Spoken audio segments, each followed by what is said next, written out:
हाँ जी। तो जन वाली करंट में इंटरनेशनल और नेशनल पूरा हो गया।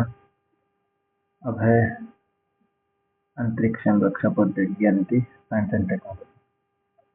तो सबसे पहले देखते हैं space technology.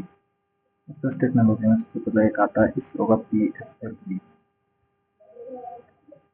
PSLV polar satellite launch vehicle C61 number का था, जैसे इसकी यात्रा जो थी वो 63rd का यह वो इसके द्वारा रॉकेट भेजा गया था।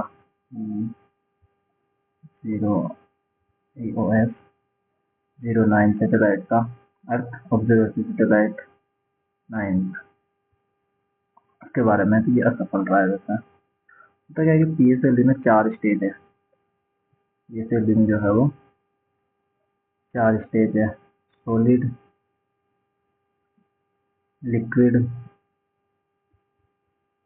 और फिर सॉलिड और फिर लिक्विड। तो ये एक फर्स्ट रहा, दूसरी भी सही रहा। इसमें सॉलिड में वापस आकर जो है वो असफल हो जाता है। इसी के बारे में तो देखते हैं। इसरो का 101 हुआ था, पहले लॉन्च पैड तक लॉन्च किया गया, लेकिन तीसरे चरण में जो है वो तकनीक खराब है। तीसरे चरण बोले तो सॉलिड, लिक्विड और सॉलिड में सॉलिड स्टेज जो है वो इसकी जल नहीं पाती है पूरे से, और इसमें तकनीक खराब दिया जाती है। फिर इसके बाद इसमें काम का कुछ नहीं है। EOS 09 रीसेट 1 हेरिटेज प्लस पर आधारित तो अर्थ ऑब्जर्वेटरी सैटेलाइट था, जो कि अर्थ का ऑब्जर्वेशन करता है, उसके बारे में जांच पड़ताल करता है। कुल मिलाकर असफल रहा है 101 मिशन का इसरो होगा। उसके बाद देखते हैं आंध्र प्रदेश में नया मिसाइल परीक्षण केंद्र, जो कि आंध्र प्रदेश के नागियालंका क्षेत्र में DRDO द्वारा किया गया है, जो कि रक्षा अनुसंधान के क्षेत्र में भारत के लिए जो है वो रिसर्च एंड डेवलपमेंट का कार्य किया जाता है। इसके द्वारा इसे नाम दिया गया है नवदुर्गा। तो नवदुर्गा क्या है? तो नवदुर्गा एक मिसाइल परीक्षण रेंज है, जो कि आंध्र प्रदेश में DRDO द्वारा किया गया है। इसके लिए जो है वो कुछ ढंग की चीज नहीं है इसमें बात करने के लिए। बैलिस्टिक मिसाइल BMD प्रणाली के फेज 2 के तहत विकसित की जा रही है। भौगोलिक नागालैंड जो है वो बंगाल की खाड़ी के तट पर है। फिर आता है भारत द्वारा भार्गवास्त्र, जो कि एंटी ड्रोन सिस्टम है। एंटी ड्रोन सिस्टम है, यानी कि अभी जो पाकिस्तान के द्वारा किया गया था ऑपरेशन सिंदूर के दौरान, पाकिस्तान के द्वारा जो ड्रोन बहुत ही तादाद में एक साथ भेजे गए थे, तो इससे निपटने के लिए एंटी ड्रोन स्वदेशी प्रणाली का विकास किया जा रहा है। भार्गवास्त्र परशुराम, भगवान परशुराम हुए, उनके जो भारी अस्त्र का नाम था भार्गव।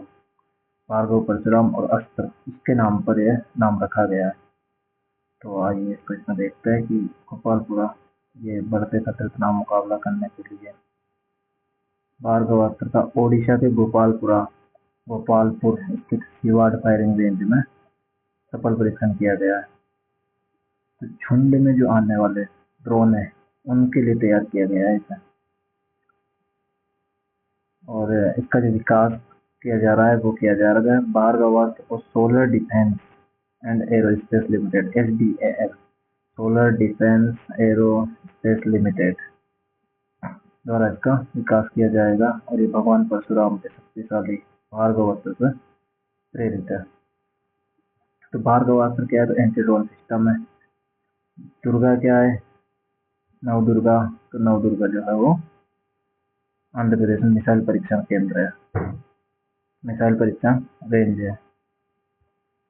फिर आता है DRDO और नौसेना ने किया मल्टी इन्फ्लुएंस ग्राउंड माइन का सफल परीक्षण।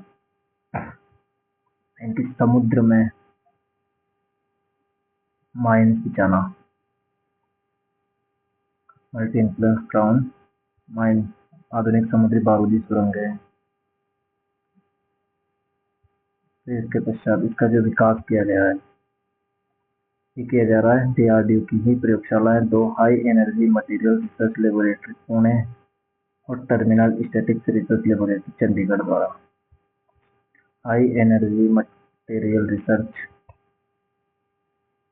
लेबोरेटरी पुणे और terminal statistics research laboratory Chandigarh. Deputy jailer में क्वेश्चन आया हुआ है, किसके द्वारा जो है वो MIGM का विकास किया जा रहा है। तो आधुनिक स्टील जहाजों और पनडुब्बियों के विरुद्ध है, यानी कि यदि कोई घुसपैठ करके भारतीय समुद्री क्षेत्र में आने की कोशिश करता है तो उसको नाकाम करने में ये काम आए। उत्पादन कौन करेगा? तो BDL द्वारा, भारत डायग्नोस्टिक्स लिमिटेड द्वारा, भारत डायनेमिक्स लिमिटेड द्वारा। इस प्रकार से जो हम देखा कि MIGM जो है वो ये चीजें याद रखनी है, पुणे वाली और चंडीगढ़ वाली, और उत्पादन BDL द्वारा। फिर आता है 5वीं पीढ़ी के लड़ाकू विमान AMC advanced medium combat aircraft के निर्माण को मंजूरी दी। होता क्या है कि अपने पास राफेल है, राफाल है जो कि 4.5 जनरेशन का है, जो कि एडवांस्ड है बहुत ही, लेकिन फिर भी वर्तमान में 5th जनरेशन के जो कि USA के पास है, रशिया के पास है, रशिया का सुखोई 57, USA का F-35 और चाइना का J-22। ये जो है वो 5 सीरीज है, लेकिन इंडिया के पास इसका नहीं है। तो उसके विकास को जो है वो मंजूरी दी गई। इंजन फिर भी USA का ही लगाया जाएगा, GE414 इंजन के साथ। फिर आता है मार्क 1 मार्क 2 की विशेषताएं क्या है? तो मैक 1.8 से अधिक गति की 1000 किलोमीटर की उड़ान क्षमता है, यानी कि 1000 किलोमीटर तक उड़ सकेगा। 15,000 करोड़ की परियोजना को मंजूरी मिली है। वर्तमान में केवल 3 देश USA F-22 और F-35, चीन J-20 और रूस के पास सुखोई 57 ही है बस। स्टिल्थ लड़ाकू विमान है। स्टिल्थ का मतलब होता है कि ऐसी कोटिंग कर दी जाती है इनके ऊपर जो कि किसी रडार के ऊपर इसमें संपर्क में नहीं आते, यानी कि जब नीचे से कोई तरंग फेंकी जाती है तो उसको ये खुद ही ऑब्जर्व कर लेता है, वापस जो है वो उस रडार सिस्टम के पास नहीं जाती है। तो इस वजह से इसे स्टेल्थ कहा जाता है, यानी कि मजबूत पकड़ में नहीं आते हैं। पारंपरिक रूप से निर्मित ISN में कौंडिन्य ने भारतीय नौसेना में शामिल। कौंडिन्य भारत की बहुत ही विद्वान नाविक हुए हैं प्राचीन काल में, उन्हीं के नाम पर जो है वो नाविक कौंडिन्य के नाम पर रखा गया है, जिससे अजंता चित्रों पर आधारित है। 5वीं शताब्दी के अजंता चित्रों पर आधारित है और नाविक कौंडिन्य के नाम पर ही रखा गया है। संस्कृति मंत्रालय, नौसेना और हौदी इनोवेशन की साझेदारी में जो है वो इसका विकास किया जा रहा है। फिर देखते हैं अपन आगे इसकी विशेषताएं हैं कि पालों व गंडभेरुंड और सूर्य की आकृतियों, धनुष पर सिंह, देख पर हड़प्पा शैली का पत्थर लंगर। गुजरात से ओमान तक प्राचीन व्यापार मार्ग पर यात्रा करता था। तो ये जो गुजरात है, यहाँ से जो ओमान जो कि मिडिल ईस्ट में है, यहाँ तक यात्रा करता था। GRSE garden rich ship builders and engineers, Kolkata. भारतीय नौसेना की पहली पनडुब्बी रोधी, यानी कि पनडुब्बी रोधी उत्तक उथले जलपोत अरनाला। अरनाला क्या है? तो पनडुब्बी रोधी युद्धपोत है। इसका नामकरण महाराष्ट्र के जो बहुत सारे किले उनमें से एक किला है अरनाला, वसई में स्थित है अरनाला, उसके नाम पर रखा गया है। LNT और PPP, LNT और PPP में जो है वो इसका विकास किया जा रहा है। 77 मीटर लंबा है, डीजल इंजन है, पानी के नीचे तटीय जल में पनडुब्बी रोधी युद्ध संचालन में सक्षम है, माइन बिछाने की उन्नत क्षमता से, यानी कि समुद्र में अगर माइन बिछानी है तो ये उसमें सक्षम है। और स्वदेशी है, सबसे इम्पोर्टेंट चीज है, 80% से अधिक स्वदेशी है। देश के पहले स्ट्रेटोस्फेरिक एयरशिप प्लेटफॉर्म का परीक्षण तो इसका DRDO द्वारा किया गया है। DRDO द्वारा किया गया है। स्ट्रेटोस्फेरिक एयरशिप प्लेटफॉर्म का पहला उड़ान, यह एयरशिप को aerial studies and research establishment Agra द्वारा विकसित किया गया है। सीमा निगरानी और संचार में स्वदेशी तकनीकी प्रगति को बढ़ा देता है। इसी प्रकार का आकाश तीर वायु रक्षा प्रणाली। आकाश तीर जो कि एंटी ड्रोन सिस्टम है, मिसाइल भी जो है वो करता है, वो एंटी-ड्रोन के भी काम आता है, जो कि S-400 से जुड़ा हुआ रहता है। S-400 से जुड़ा होता है, स्वदेशी है S-400 जो कि रशिया का है। तो इसका हाल ही में ऑपरेशन सिंदूर के दौरान बहुत ही अच्छा इसके द्वारा कारनामा किया गया है। तो इसने इंटरसेप्टर जो है वो किया है, जिससे सैन्य घटनाओं की रक्षा सुनिश्चित हो। प्रोजेक्ट कुशा। प्रोजेक्ट कुशा क्या है, तो जिस प्रकार से S-400 है, उसी प्रकार से इंडिया का स्वदेशी S-400 बनाने के लिए इस प्रोजेक्ट को कुशा नाम दिया गया है, जिसका 2028 तक जो है वो टाइप बनाया जा सकेगा उसका। भारत इलेक्ट्रॉनिक्स लिमिटेड बेल द्वारा विकसित किया जा रहा है प्रोजेक्ट कुशा प्रणाली। एक स्वदेशी लंबी दूरी की सतह से हवा में मार करने वाली मिसाइल प्रणाली है, क्योंकि प्रोटोटाइप इसका 12 से 18 महीने में तैयार होने की संभावना और 2028 से इसका निर्माण शुरू कर दिया जाएगा।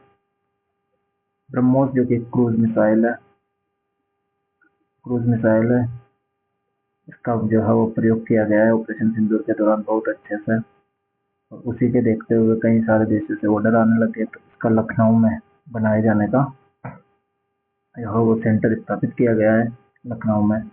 ब्रह्मोस ब्रह्मपुत्र और रशिया की मोस्कोवा नदी से मिलकर नाम लिया गया है, जो कि एक क्रूज मिसाइल है, जो कि 1 से 2 मैक की गति से चलती है।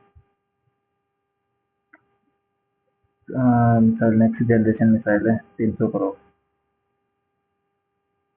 इसके बाद अपन देखते हैं कॉस्मोस F482 का पृथ्वी पर पुनः प्रवेश। एक सैटेलाइट है कॉस्मोस F482, जो कि रशिया की जो एजेंसी है, स्पेस एजेंसी, उसके द्वारा 1972 में प्रक्षेपित किया गया था शुक्र ग्रह। उसे वापस से जो है वो बाहर वापस रिटायर कर दिया गया है। चंद्रयान-3 की वह लैंडिंग साइट जहाँ वैज्ञानिकों ने वहां पर शिव शक्ति पॉइंट, चंद्रयान-3 की लैंडिंग को जो है शिव शक्ति पॉइंट दिया गया है। सेकंड को जवाहर धाम दिया गया है। 23 अगस्त 2023 को लैंड होता है। 23 अगस्त को नेशनल स्पेस डे, 23 सितंबर को नेशनल अर्थ डे। ई-हंसा पीढ़ी की स्वदेशी इलेक्ट्रॉनिक एयरक्राफ्ट को बनाने की तैयारी कर रही है। तो ई-हंसा को पायलटों की ट्रेनिंग के लिए इस प्रकार से अंतरिक्ष जो है वो पूरा होता है। और अब देखेंगे आर्थिक इकोनॉमिक में देश की छठी सेमीकंडक्टर यूनिट जेवर में है। तो जेवर यूपी में है, और यहाँ पर सेमीकंडक्टर निर्माण की जो है वो यूनिट स्थापित की गई। सेमीकंडक्टर जो है वो आजकल हर चीज में यूज होती है, इलेक्ट्रिक व्हीकल्स में होती है, परमाणु में होती है, हर चीज में जो है सेमीकंडक्टर का यूज हो गया है। चिप वगैरह में इलेक्ट्रॉनिक्स जो भी आइटम्स हैं उसमें होते हैं। सेमीकंडक्टर जो बनाओ, चीन जो है वो सबसे बड़ा आयात निर्यातक है सेमीकंडक्टर का। इसके द्वारा भी हाल ही में जो है वो प्रतिबंध लगाने से जो है वो बहुत ही अनस्टेबिलिटी आई है। फिर आता है भारत सेमीकंडक्टर मिशन के तहत इसकी स्थापना की गई है। साझेदार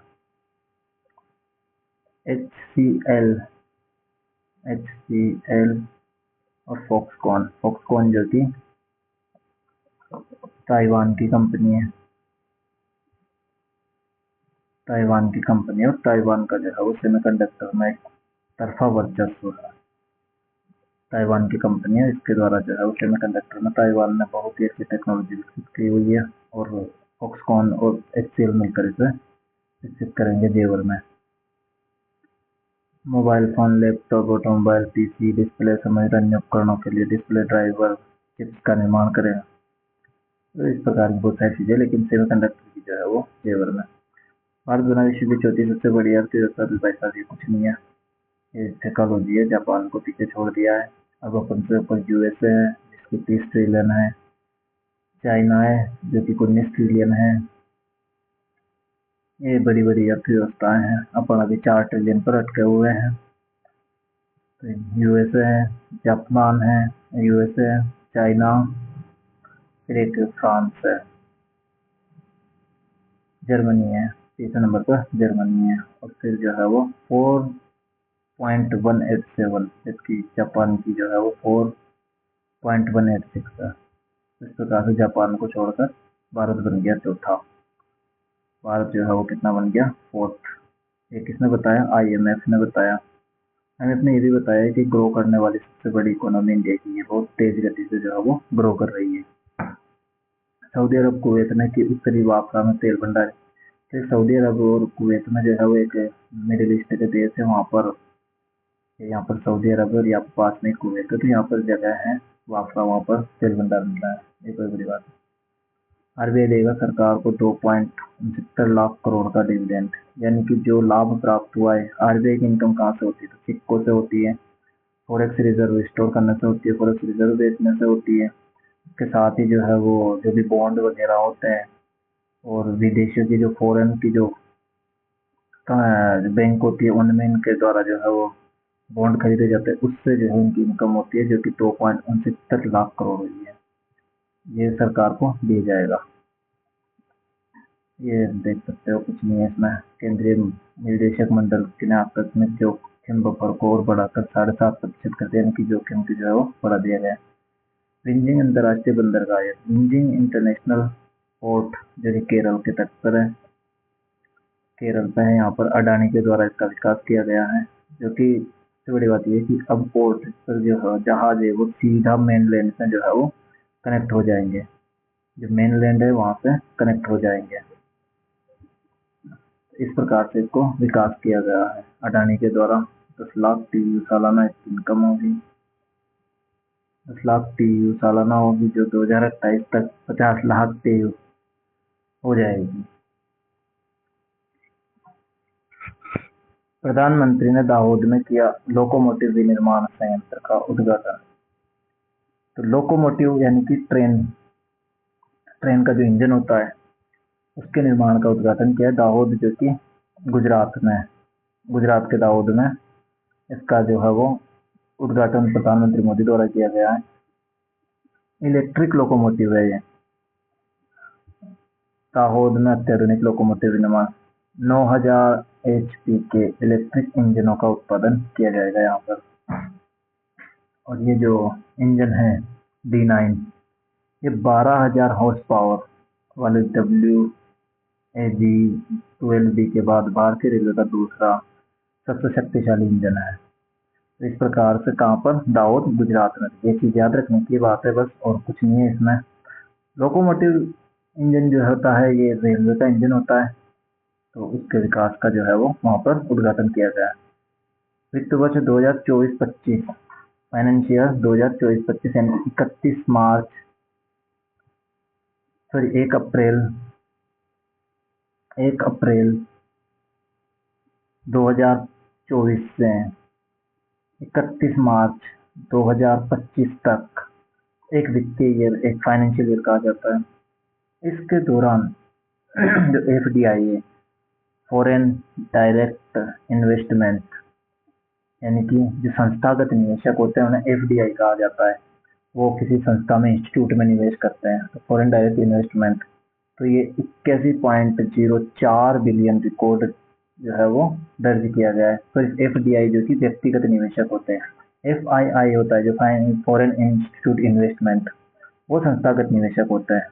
तो FDI जो लोगों द्वारा निवेश किया गया है कंपनियों में या फिर किसी अन्य प्रकार से, तो वो 81.04 बिलियन डॉलर का रहा हुआ है इस साल, वाणिज्य एवं उद्यम मंत्रालय द्वारा बताया गया, जो कि वृद्धि कितनी है? 14% की जो है वो वृद्धि देखी गई है, जो कि 2023-24 के 71.28 बिलियन डॉलर का उससे 14% की अधिक वृद्धि है। काम की चीज क्या है? तो काम की चीज ये है कि FDI का प्रवाह कितना रहा है? 81, यानी कि 80 + 1, तो ये कर सकते हैं अपन आराम से, इजीली याद हो सकता है इसको। फिर आता है कि इसके आगे जो है वो क्षेत्र कौन कौन से रहे, तो सबको जो है वो एक चीज का अच्छे से होगा कि सेवा क्षेत्र, सर्विस सेक्टर में ही जो है वो सबसे ज्यादा आते हैं। सर्विस सेक्टर में जो है वो कंप्यूटर सॉफ्टवेयर, हार्डवेयर और ट्रेडिंग में जो है वो 8% है। बाकी जो है वो सर्विस सेक्टर में निवेशक ज्यादा ही निवेश करते हैं, और इंडिया के सर्विस सेक्टर बहुत ही तेजी से ग्रो कर रहा है, लेकिन फिर भी हमारा योगदान जो है वो विश्व में बहुत कम है। फिर सबसे ज़्यादा जो है वो राज्य कहाँ कौन प्राप्त करेगा? तो महाराष्ट्र में जो है वो पुणे है, बॉम्बे है, और तमिलनाडु है, कर्नाटका है, दिल्ली है। तो इस प्रकार से इसमें महाराष्ट्र है, कर्नाटका पे बेंगलुरु है, जो कि सिलिकॉन वैली ऑफ इंडिया कहा जाता है बेंगलुरु को। दिल्ली 12% है। देश कौन कौन से हैं? तो सिंगापुर है, सिंगापुर, मॉरिशस और यूएस है। तो इस प्रकार से जो है वो एफडीआई 81.04 बिलियन डॉलर रहा है। सर्विस सेक्टर में सबसे ज़्यादा आया है, महाराष्ट्र ने सबसे ज़्यादा प्राप्त किया है, सिंगापुर ने सबसे ज़्यादा निवेश किया है। तो ये कुछ चीज़ें हैं, 3-4 चीज़ें। गंगा एक्सप्रेसवे के निर्माण में बने 2 वर्ल्ड रिकॉर्ड। अब ये भाई 2 वर्ल्ड रिकॉर्ड कौन से बने? तो एक तो 24 घंटे में रिकॉर्ड बना दिया इन्होंने, 20,105 घन मीटर में 1,71,210 वर्ग मीटर सड़क बना दी इन्होंने। दूसरा एक 10 20 किलोमीटर थाई बीम ट्रेस बैरियर स्थापित करके बनाया गया। तो इस प्रकार से इकोनॉमी वाला सेक्टर भी पूरा होता है। और अब अपन जो है वो कल प्रादेशिक वाला देखेंगे, या फिर देख लें। तो प्रादेशिक वाला जो है वो कल ही देखेंगे कब, क्योंकि ये 2 चैप्टर आज कर लिए और कल प्रादेशिक वाला भी जो है वो पूरा कर लेंगे, और फिर धीरे धीरे आराम से कुछ समझते हुए करेंगे तो बढ़िया रहेगा। तो धन्यवाद आज के लिए।